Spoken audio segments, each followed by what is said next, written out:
सभी बच्चों का हमारे YouTube चैनल राम जू यादव पर स्वागत है। आइए बच्चों, आज हम हिंदी साहित्य का इतिहास लेके आए हैं जो कि बहुत ही फेमस और आपके लिए अति आवश्यक है, इसीलिए इसी की ओर बढ़ते हैं। बच्चों, हिंदी साहित्य का इतिहास पहले कई लेखकों ने लिखा, उसकी अलग अलग पद्धति बनाई। सबसे पहले वर्णानुक्रम पद्धति अपनाई गई, मतलब वर्ण के अनुसार जिसका नाम आ से होगा वो पहले लिखे, फिर जिसका नाम का से होगा वो बाद में। अब इसमें गलती हो गई, जैसे का से कबीर भी है और का से केशवदास भी है, इसलिए ये सही नहीं बैठ पाया। तो फिर अलग अलग पद्धति अपनाई, कालानुक्रम पद्धति अपनाई, लेकिन सबसे जो फेमस तैन महोदय द्वारा पद्धति अपनाई गई वो है विधेयवादी पद्धति, जो कि आचार्य रामचंद्र शुक्ल ने भी अपनाई। और आचार्य रामचंद्र शुक्ल का लिखा गया इतिहास सबसे ज़्यादा फेमस हुआ। अच्छा, आचार्य रामचंद्र शुक्ल के अलावा भी किसी ने लिखा? बिल्कुल बेटा, आचार्य रामचंद्र शुक्ल के पहले भी इतिहास लिखा और बाद में भी लिखा, लेकिन सबसे ज़्यादा फेमस किसका हुआ? आचार्य रामचंद्र शुक्ल का। उनसे पहले किस किसने लिखा, थोड़ा सा आपकी जानकारी के लिए बता देते हैं, फिर आज विस्तार से इस विषय पर चर्चा करते हैं। तो सबसे पहले इतिहास लिखा था बेटा गारसादा तासी ने।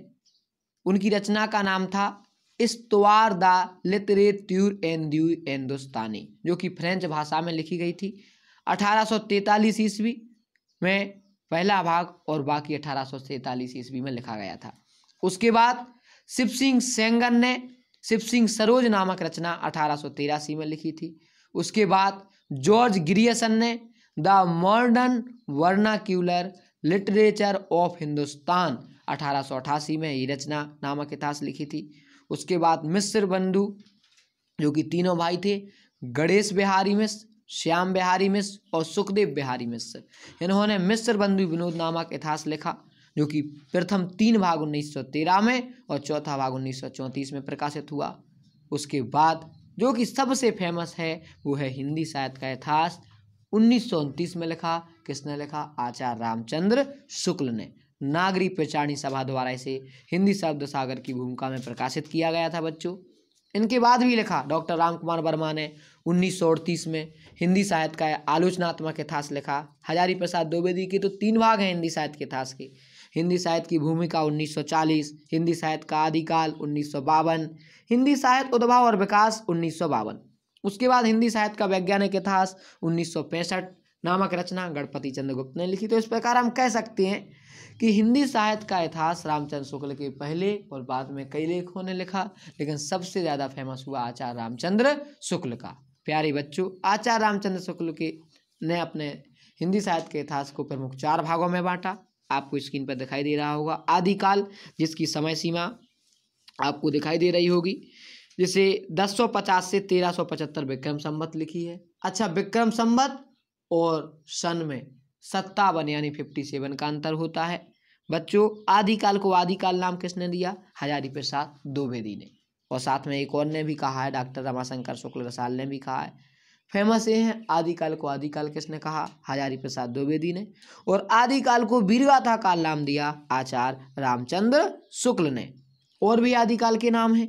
चारण काल जॉर्ज ग्रियर्सन ने कहा, प्रारंभिक काल मिश्र बंधु ने कहा, बीज बमन काल महावीर प्रसाद द्विवेदी ने कहा, सिद्ध सामंत काल राहुल सांकतायन ने कहा, वीर काल विश्वनाथ प्रसाद मिश्र ने कहा, संधि चारण काल डॉक्टर राम कुमार वर्मा ने कहा। भक्ति काल को भक्ति काल हजारी प्रसाद द्विवेदी और रामचंद्र शुक्ल ने कहा। बच्चों, भक्ति काल को पूर्व मध्य काल भी कहा जाता है। इसकी समय सीमा 1375 से 1700 विक्रम संवत ईस्वी है। फिर रीतिकाल आया बच्चों। रीतिकाल की समय सीमा 1700 से 1900 विक्रम संवत ईस्वी है। रीतिकाल आचार्य रामचंद्र शुक्ल ने कहा था। रीतिकाल को श्रृंगार काल विश्वनाथ प्रसाद मिश्र ने कहा था। रीतिकाल को अलंकृत काल मिश्र बंधु ने कहा था। उसके बाद बच्चों आपका आधुनिक काल आता है। रामचंद्र शुक्ल ने उसे गद्य काल कहा। 1900 से 1984 विक्रम संवत जिसकी समय सीमा रही। अब इन सभी कालों को हम विस्तार पूर्वक देखते हैं बच्चों। तो प्यारे बच्चों, अब हम सभी काल, उनके कवि, उनकी रचना और उस काल की क्या प्रमुख विशेषता है इसके बारे में आपको बताते हैं।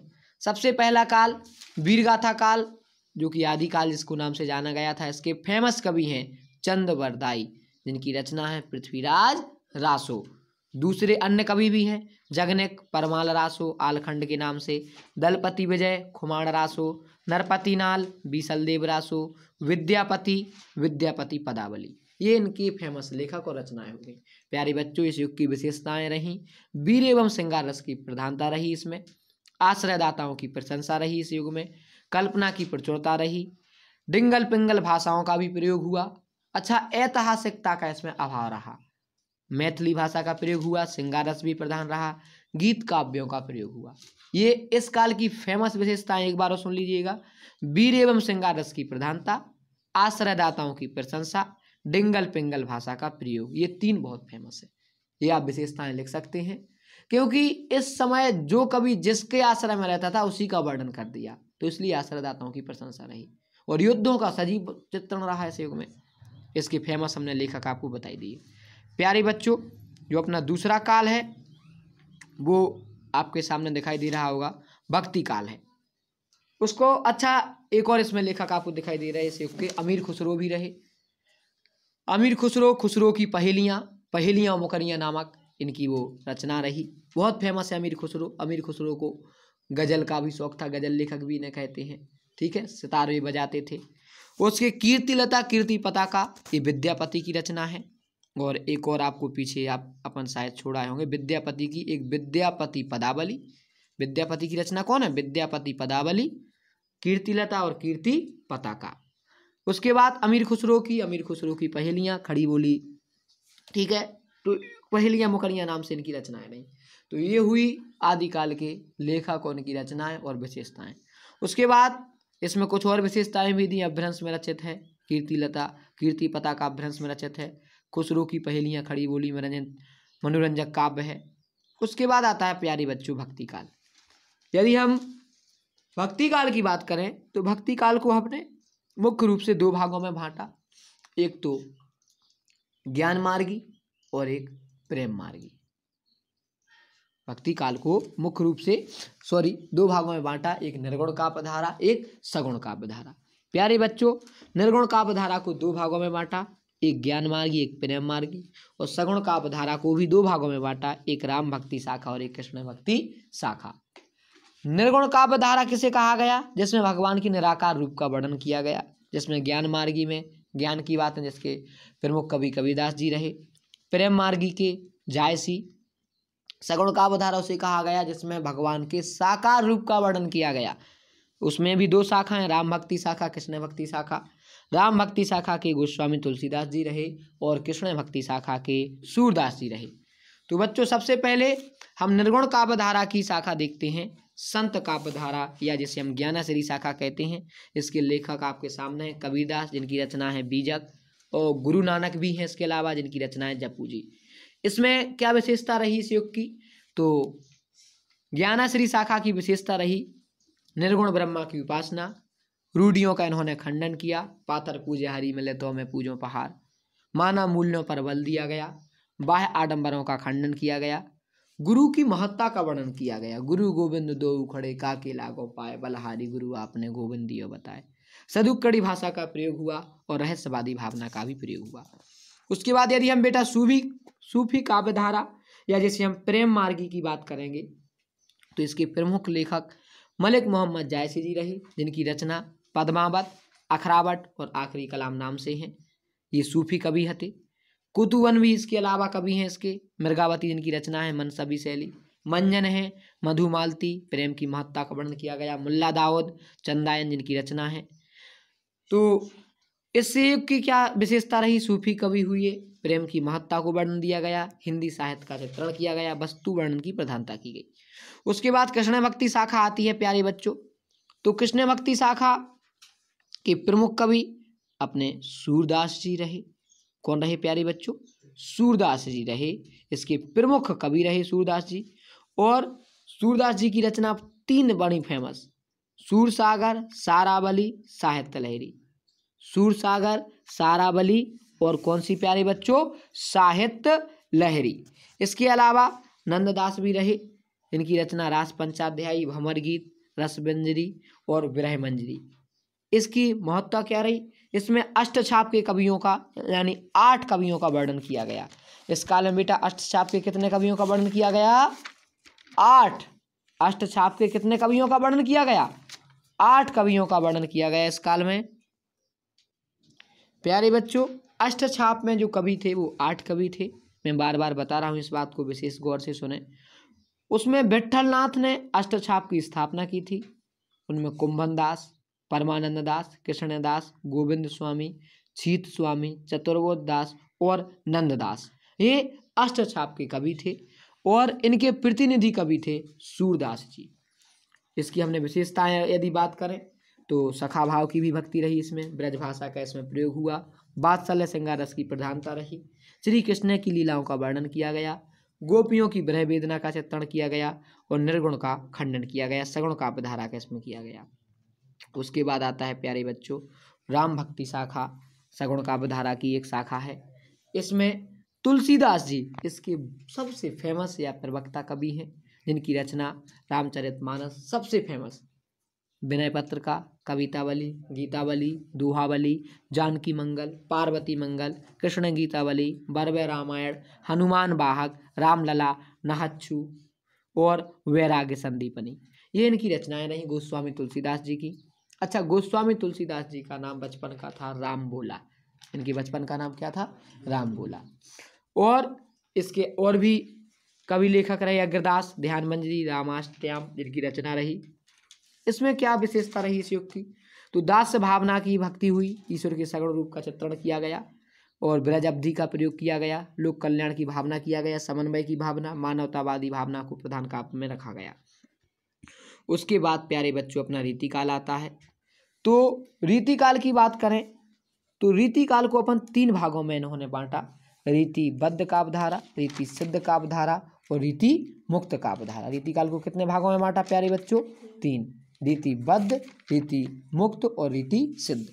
रीतिबद्ध के जो प्रमुख कवि रहे वो केशवदास, सेनापति, देवभूषण, मतीराम और पद्माकर। रीतिबद्ध के जो कवि रहे वो कौन कौन रहे? केशवदास, सेनापति, देवभूषण, मतीराम, पद्माकर। रीति सिद्ध के केवल बिहारी लाल रहे। रीति सिद्ध के कौन रहे? केवल बिहारी लाल। और रीति मुक्त के रहे घनानंद आलमबोधा ठाकुर, घनानंद आलमबोधा ठाकुर। तो रीति सिद्ध काव्यधारा के जो कवि हैं अपने वो रीति काल में, रीतिबद्ध काव्यधारा के जो पहले कवि हैं वो केशवदास हैं, जिनकी रचना कवि प्रिया, रसिक प्रिया, रामचंद्र का विज्ञान गीता, छंदमाला, जहांगीर जसचंद्र का नक्शिक, वीर सिंह देवचरित, रतन बाबनी। इसकी विशेषता आपके सामने दिखाई दे रही है। रीति ग्रंथों का निर्माण, काव्यांकों का निरूपण, आश्रयदाताओं की प्रशंसा, चमत्कार प्रदर्शन, अलंकारिकता की प्रमुखता, बहुज्ञता, पांडित प्रदर्शन, ब्रज भाषा का प्रयोग। उसके बाद बेटा इसके और कवि हमने आपको नाम बताए थे, पद्माकर भी रहे, जिनकी रचना जगदिनोद और पद्माभरण। देव भी रहे, जिनकी रचना भवानी विलास और कुशल विलास। रीति सिद्ध काव्यधारा की मैं पहले बता चुका, केवल रहे बिहारी लाल, जिनकी एकमात्र रचना है बिहारी सतसई। सतसैया के दोहरे ज्यो नाविक के तीर, देखन में छोटे लगे घाव करें गंभीर। तो इसकी विशेषता क्या रही? श्रृंगार रस की प्रधानता, चमत्कार दर्शन, बहुलता एवं पांडित्य प्रदर्शन, अलंकारों की प्रधानता, हाव अनुभवों का चित्रण, मुक्तक काव्य की रचना और ब्रज भाषा का प्रयोग। अच्छा, एक क्वेश्चन याद आता है, काफी फेमस है, कहा जाता है कि कठिन काव्य का प्रेत किसे कहा जाता है? तो आपको लिखना है केशव दास। यदि ये आ जाए वाणी का डिक्टेटर किसे कहा जाता है? तो वाणी का डिक्टेटर कहा जाता है कबीर दास को। और प्रकृति का सुकुमार कवि सुमित्रानंदन पंत को। उपन्यास सम्राट मुंशी प्रेमचंद, कहानी सम्राट भी मुंशी प्रेमचंद, नाटक सम्राट जयशंकर प्रसाद। ठीक है, तो ये एक एक नंबर के क्वेश्चन बनते हैं कभी कभी। उसके बाद आते हैं बच्चों रीति मुक्त काव्यधारा, जिसके घनानंद आलमबोधा ठाकुर कवि हमने रहे हैं, पहले बता चुके। तो घनानंद सुजान सागर, घनानंद कवित, इनकी रचना है बोधा की बिहार बारिश, इश्कनामा, आलम की आलम केली और ठाकुर की ठाकुर ठसक की रचनाएं रहीं। इसमें स्वच्छंद प्रेम का चित्रण, विरह वर्णन की प्रधानता, मुक्तक काव्य रचना, ब्रज भाषा का प्रयोग, लाक्षणिक भाषा और रीति बंधनों से मुक्त काव्यधारा की रचना फेमस रही। और उसके बाद आता है प्यारे बच्चों अपना आधुनिक काल। ठीक है, तो आधुनिक काल की बात करें तो आधुनिक काल को अलग अलग भागों में बांटा, हमने पहली वीडियो में विस्तार से आपको बताया है। भारतेंदु युग, द्विवेदी युग। तो भारतेंदु युग के जो सबसे पहले फेमस कवि थे वो कौन थे? भारतेंदु हरिश्चंद्र। तो भारतेंदु हरिश्चंद्र फेमस कवि थे। इनकी काव्य रचनाएं प्रेम सागर, प्रेम फुरवाली, विजय वैजयंती, प्रेम माधुरी। इस युग की विशेषता आपके सामने है। समाज सुधार, प्रेम चित्रण, ब्रजभाषा का प्रयोग, देश प्रेम की राष्ट्रीयता, श्रृंगार रस की प्रधानता, प्रकृति चित्रण। उसके बाद अपना द्विवेदी युग आता है प्यारे बच्चों। अयोध्या सिंह उपाध्याय हरिऔध इस युग के कवि रहे हैं। मैथिली शरण गुप्त जी भी इस युग के कवि रहे हैं। तो अयोध्या सिंह उपाध्याय जिनकी रचना प्रिय प्रवास, वैदेही वनवास, और मैथिली शरण गुप्त के साकेत, यशोधरा। साकेत इनका महाकाव्य है, बहुत ही फेमस महाकाव्य है बेटा साकेत, इसको जरूर ढंग से देख लेना। यशोधरा, भारत भारती, अनग, नहुस, पंचवटी, जयद्रथ, द्वापर, विष्णुप्रिया, जय भारत, सिद्धराज। उसके बाद इसकी विशेषताएं क्या रही? तीव्रतात्मकता, समाज सुधार, नैतिकतावादी, खड़ी बोली का प्रयोग, देश प्रेम, राष्ट्रीयता, श्रृंगार रस का मर्यादित वर्णन और प्रकृति का चित्रण। उसके बाद छायावादी, हम पहले ही बता चुके, इसके 4 स्तंभ हैं छायावादी के। जयशंकर प्रसाद, महादेवी वर्मा, सूर्यकांत त्रिपाठी निराला और सुमित्रानंदन पंत। ये छायावादी के 4 स्तंभ हैं जिन पर छायावादी टिका हुआ है। छायावादी के फेमस अपने कवि जयशंकर प्रसाद रहे। कामायनी, आंसू, लहर, झरना जिनकी रचना रही। सूर्यकांत त्रिपाठी निराला भी रहे जिनकी रचना अनामिका, बड़ी फेमस है अनामिका। अपरा, परिमल, बेला, नए पत्ते और अणिमा। प्यारे बच्चों, ये जो सूर्यकांत त्रिपाठी निराला की रचना है अनामिका, बड़ी फेमस है, इसको अच्छे से देख लेना। इसका विशेषता क्या है? सौंदर्य चित्रण, प्रेम चित्रण, प्रकृति निरूपण, रहस्यवादी भावना, नारी भावना, मानवतावाद, लाक्षणिकता, प्रतीकात्मकता, अतिशय भावुकता। उसके बाद अगले जो अपने कवि हैं वो सुमित्रानंदन पंत हैं जिनकी बड़ी फेमस रचना वीणा, गुंजन, पल्लव, ग्रंथि, लोकायतन, बार बार कह रहा हूँ लोकायतन बहुत मोस्ट है, ग्राम्या, युगांत, युगवाणी, स्वर्ण किरण, स्वर्णधूलि, उत्तरा, कला और बूढ़ा चांद, चिदम्बरा, चिदम्बरा बहुत मोस्ट है, गीत हंस और किरण बीड़ा। अच्छा, जो पिछले अपन पढ़ चुके निराला की जो कविता थी, उनने एक सरोज स्मृति भी एक रचना लिखी। उनकी पुत्री का नाम था सरोज, 18 साल की पुत्री थी जो जिनकी मृत्यु के शोक में उन्होंने वो रचना लिखी थी। एक और कौन थी? सरोज स्मृति, उनकी रचना थी। किनकी? सूर्यकांत त्रिपाठी निराला की। उसके बाद लास्ट जो इसकी हैं महादेवी वर्मा। अच्छा, महादेवी वर्मा को आधुनिक युग की मीरा भी कहा जाता है और मैथिली शरण गुप्त को राष्ट्र कवि कहा जाता है, ये बात भी याद रख लो। तो महादेवी वर्मा आधुनिक युग की मीरा हैं। इनकी फेमस रचनाएं सांध्य गीत, दीपशिखा, निहार, नीरजा, यामा, बड़ी फेमस रचना है प्यारे बच्चों यामा और सांदनी। उसके बाद आता है प्रगतिवादी। तो प्रगतिवादी के लेखक रामधारी सिंह दिनकर हैं अपने। इनमें इनकी रचना है कुरुक्षेत्र, रश्मिरथी, उर्वशी, बहुत फेमस उर्वशी, परशुराम की प्रतीक्षा, हुंकार, रसवंती, नीलकुसुम, हारी को हरिनाम, प्रणभंग, मृत्यु तिलक, नागार्जुन भी रहे, प्रेम का बयान, युगधारा, केदारनाथ अग्रवाल भी रहे, युग की गंगा, लोकालोक, फूल नहीं रंग बोलते हैं। इसकी विशेषता क्या रही? परंपरा का विरोध, शोषण का विरोध, शोषितों की सहानुभूति, धर्म ईश्वर का विरोध, नारी भावना, मास्कबाद समर्थन और क्रांति की भावना।